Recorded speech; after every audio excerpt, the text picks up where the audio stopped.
madaktari. Moko kuom jodak e gwenge Mabondo Rateng e sub-county Mabondo obago ng'anyo ka gidwaro mondo mi ochung chenro mar kunyo mula e gwengego. Jodak go eko wacho ni chakruok mar kunyo mula e gwengno biro kelo midhiero kaka mag ngima oganda kendo lil alwora kaluwore gi chemicals mitiyo godo e kinde kunyo mula manyalo duwo kuonde ma gituome pi. Gichiwo bende siem mager ne joket mwandu ka giwacho ni ne ok gibedo kod twak gi jodak mar kawo pachgi e wi chenro ma kamano.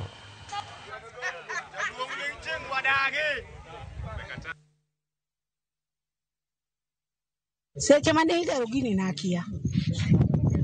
To kobedo ni koro gini ne bedo linking.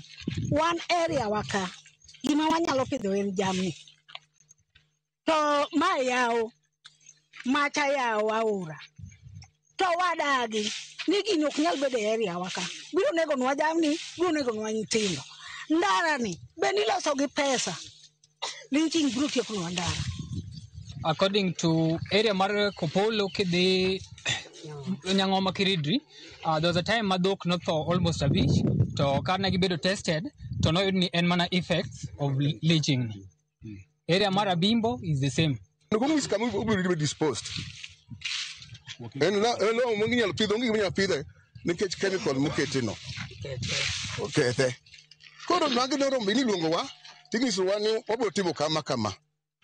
To kineno Borcha onge chemical engineer ma approve gima dhi mbele ka. The government mangi note mlega to onge drainage ango.